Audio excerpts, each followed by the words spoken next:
Let's see, what should we take? What the heck? Let's see which EUCs fit in the front trunk, aka the frunk of the Tesla Model 3. M10-3 fits. M Super V3 doesn't fit, which means that the KingSong 18L Gotway Monster 22-inch will not fit as well. No need to test those. Meepo V2P Kicktail doesn't fit. One wheel fits. Wow. News is, even though the majority of my PEVs will not fit in the frunk, the Tesla has a very big trunk. Both those seats fold down as well, but the actual trunk itself will hold any of my PEVs that I own, short of the scooters, and fold it up. If I put the seats down, I could probably get a scooter in as well.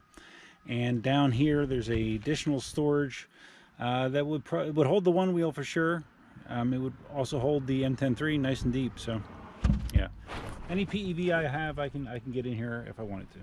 I'm amazed that the one wheel actually fits here. Let me just see if it actually closes all the way.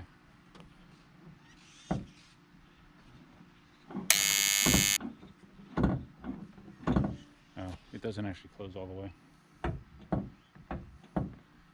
Alright, one wheel doesn't fit. We mentioned in the video yesterday, one of the things that's kind of annoying for people is this: when you close the frunk, you have to just push down hard until it actually engages.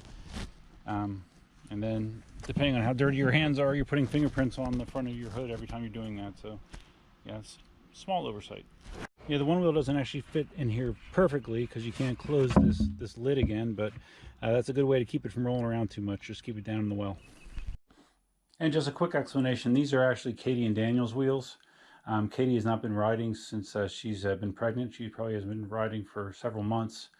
And Daniel has not been riding much either, so we actually have their wheels here. I'm charging them up just to make sure that they still work.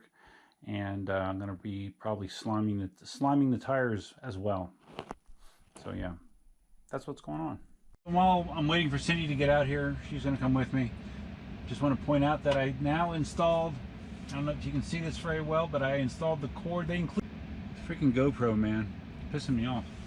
Anyways, I have installed, they include cords, charging cords for Apple and Android phones.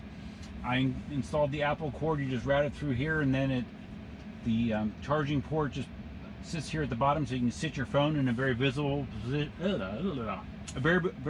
position while you're charging it. So that's convenient. And I don't know how well you can see, but on the right side I have a USB drive. When you put a USB drive in there, a properly formatted USB drive, it just has to be formatted FAT32, and you put a directory on that drive in the root of the directory called Tesla Cam. And once you do that, it enables the dash cam feature. Right there you can see a little camera with the red recording option. So the dash cam is now enabled, which not only captures footage from your front camera but also your two side cameras. So you get close to 180-degree view with the dash cam, which is kind of cool. The one thing I'm trying to figure out is the Sentry mode, which I talked about on the initial drive. I haven't been able to turn that on for some reason. I don't have an option for Sentry mode, which is strange. It's supposed to be when you park the vehicle, it's supposed to be an option here. And it's also supposed to be an option in the app, and I don't have the option on my app either. So I'm not sure what I'm missing. Maybe someone that sees this video can clue me in why I'm not seeing Sentry mode, but I do not see it. But the one cool thing that we are going to be testing today is summon. We're going to try to summon the vehicle. We're going to go over to the school lot where I'm going to be riding my one wheel, but we're also going to be testing the auto summon function, which I think will be pretty cool. That's the plan. All right, so Cindy is now in the car with me. The plan is we're going to Dunkin' Donuts first, going to grab some coffee, and then going to head to the school to test the summoning feature. I just wanted to elaborate on some things I discovered since getting home. I realized that there are differences between the standard range plus models and the extended range. There's some things that I thought were included with the standard range plus, like floor mats, that are not. Those are an extra thing. Oh wow, lots of cars. Those are an extra thing on the Standard Range Plus. I also discovered that the Standard Range Plus does not include the home link function to... Why are people going so damn slow? I don't know. This is not a funeral procession. The guy in the motorcycle is slowing down everybody. Why can't everybody just go around him? Why isn't he pulling over to the side? Right. That too. It's insane. Side of the road anywhere. I don't know what his deal is, but he should not be doing that. So anyways, like I said, home link is not included with the Standard Range Plus. That is an option though. You can add it. Oh no, did they get off now? He finally got over. Jeez. What the hell is your problem? Yeah, how long do you go that side? People are just God. so selfish. Like, he could have pulled over any time. Yeah, he could have pulled over into the shoulder. It's a terrible road to go slow on. Like, go 20 miles an hour. Very, very stupid. So anyways, what was I saying? Oh yeah, the home link function to open your garage door. It is not included with the Standard Range Plus, but you can have it added. Evidently, they have to add a small piece of hardware, and the total cost, including getting it shipped to a dealer or to a store or service center, and installation is $300 if you want the home link function. Right now, I just have my old-fashioned garage clicker, which is just fine. So I don't know that I'll be doing that. Maybe I'll do it in the future if I have a lot of extra money to spend for some reason. And the only other thing that I noticed that I didn't see was, I guess, on the higher end models you have more map options, like where you can get like the topographical map or the map that shows you buildings and stuff. As far as I can tell, with the Standard Range Plus, you just get the Google map, the base Google map, like what you see here. Cindy's messing with the light. I wasn't trying to take the ugly sticker off. Stop it. Oh, okay, but we could buy the little cover. There's a nice protective thing. Yeah, like an iPhone cover. Yeah. A screen protector. I found one. Okay, Yeah. good. Okay. So anyways, those are the only things that I noted. Well, I think also the other option is the interior. Like this is the partial premium interior, where I think the longer range model has the premium interior, I believe. So that is another difference. So what could be better? It's beautiful. Everything is cut. I can't imagine. You've got the burl wrap. There's something different with the premium interior, I guess. Interesting. I don't think you can make it better. No, it's beautiful. It is very nice. Love it. So yeah, if anyone else knows of any differences, be sure to leave them in the comments below. But we're on our way to Dunkin' Donuts. We're always on our way to Dunkin' Donuts. Yeah, if you never hear November Rain on the radio, I have to admit. It's a good thing I have it on my playlist. Yeah, it's good. So Cindy is driving us from Dunkin' Donuts to the school just to give her, this is her second time driving the vehicle. Yep. She's doing fine. She was commenting again on the power when she pulled out and pinned us in our seat. It's just sad that the steering is perfect. Yeah. It's so smooth, and the seat fits you like a glove. Mm-hmm. Yeah, I finally got the seat adjusted to where I feel comfortable. It's a combination of dropping the height of the seat and messing with the lumbar and all that kind of stuff. Hold on, don't push save. I'm gonna tell you. It's my decision. Alright, well, you tell me when to save it, because I will. It doesn't stay there very long. I know, but I'm still tweaking. Okay, Cindy's tweaking. She's a tweaker. I am a tweaker. I'm quite a tweaker. Mm-hmm. Yeah, once you get the seat style in, they're super comfortable. You said this is power too, huh? Yeah. Oh yeah. You just gotta get used to the. Oh wow, because I can go way back. Okay, nice. Yeah. Because there's a flat floor, then it drops down for a little bit, and then you hit the foot pedals. Yeah. It's not flat straight from the foot pedals back. I didn't notice. How did you not notice? You got these big legs. This woman on the right was looking at you with envy. She's like, "Oh, look at the woman driving the Tesla." Oh. No, that's not what she was saying. She was saying, how did she get that hot dude? Mm. Oh. End recording.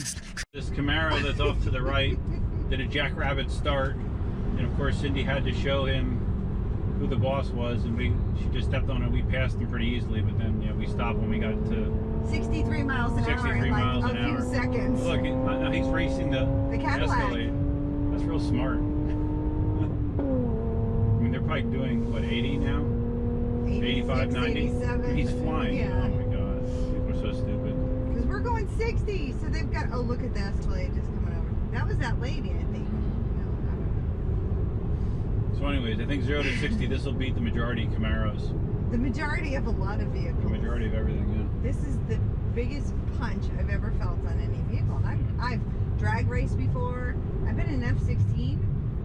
I mean, this is really, the power behind the pedal here is insane. You want to try auto drive? No, I'm fine. All right, so we are pulling into the school. Cindy got to mess around a little bit with autopilot on the way out here. Is that the first time you messed? Yeah, you didn't use autopilot before, did you? I don't think you did. I don't. Well, Yeah, we did. I believe that's the first time. Yeah. So she got to feel the sensation of the car correcting itself. So park like out here. Out here, and you're going to summon it over there? Mm-hmm. Doesn't it need to know where it is? Nope. Well, Should we put it on your... put it in park, okay. It's on. All right, so Let me get my stuff out of here. what we're going to do is I'm going to be leaving the in-car camera rolling, so we have an in-car look at this, and then we're going to be walking over to the school and trying to summon the car. All right. Right. Yeah. All right, so when we walk away from the car, it's another weird thing with the Tesla is there's not a power button, and if you have it configured by default, when you walk away from the car, it locks. You just heard it beep, it folds the mirrors in. It's weird, you don't really turn the car on or off. It just kind of wakes up when you're close and goes to sleep when you're not. So we are going to walk over here to the school and see if we can get the car to pick us up. Okay, so here we are, and the Tesla is way over there. You just hanging over there, Cindy? Yeah. Okay, so we are going to be choosing the summon option. Now the default behavior for summon is there's a button on here that you could hold down the entire time that the car is being summoned, and if you release it, the car will just stop. I have that option off. Well, that looks like that's just a forward and backward summon. Yeah, the car just started. It's backing up, but this is not. Okay, I'm gonna stop it. Just stopped. This is not the enhanced summon that I thought we were dealing with here.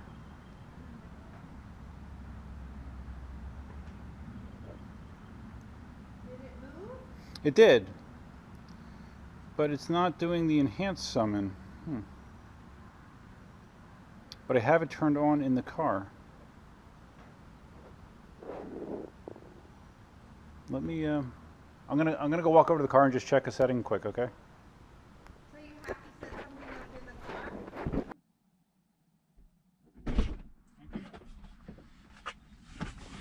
car? All right, so let's look at this quick here. So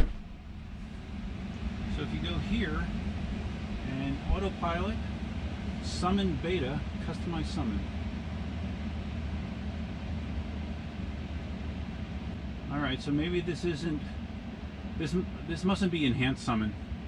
Okay, I think I mistook this for the enhanced summoning feature. This is just regular summon, unfortunately. So I guess we're gonna have to do this test once I have that feature enabled, which I thought I did, but I guess I do not.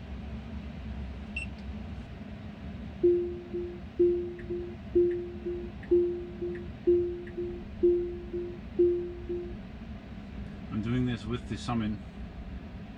We're just backing up. That's all it'll do. And we'll stop. Stops me.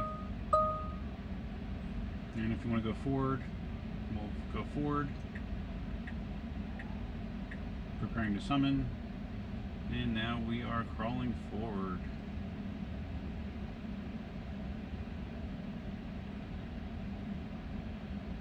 And we will stop. Alright, so that's kind of anticlimactic, huh? Damn it. Yeah, it's weird. Like I mentioned, I haven't seen the option for Sentry mode, and the summon on here seems to be just forward and reverse summon, not the car come to you summon. Although on the display of the Model 3, it shows that option, so I'm a little confused. Okay, so we're heading back home with the failed summon test. Again, I guess I misunderstood when it said I had the summon feature. I figured it was the enhanced summon, and it was just instead the straight back and forward summon, which I believe the Teslas have had almost since day one. So yeah, but when it comes out, I will show you for sure. I heard something. I was chatting with one service rep, and they said something about that some features on the app aren't available to new owners for like 7 or 8 days, and which I thought was weird. But yeah, so who knows? Maybe that'll change. That's the cool thing about Tesla is you wake up the next day and you have new features. So it's almost like Christmas, you know. So we'll see. Look at Cindy running the yellow, and she just hit the curb. Hit the curb. I did not hit the curb. I did not hit the curb. I hit part of it. I couldn't hit the real curb. You hit the curb. No way. You just hit the curb. You cut the corner tight. Hopefully you didn't hit the wheel.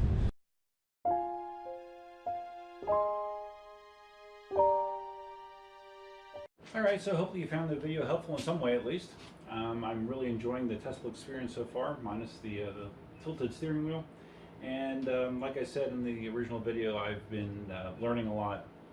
And one thing I did learn from the original video is people don't like certain music that I use in the background of my videos. I got multiple complaints about people not liking the music. Too loud, some people say. I mean, it's a personal choice. Some people like music, some people don't. So I'm going to try to see if I can find more of a happy medium, maybe not use music as much through an entire 25-minute video. I just pick my spots, but yeah, I've heard that complaint before, so I am listening. So if you found this video interesting, please give it a big thumbs up. If this is your first time visiting the channel, please consider subscribing, wherever side that subscribe button is. And might as well hit the bell if you're looking for more Tesla content, or just to be notified whenever a new video is posted. Because there will be tons and tons of Tesla content to come, for sure. Feel free to leave your comments, suggestions, ideas, and thoughts below. And that's all I have for you for now. Until next time, definitely now.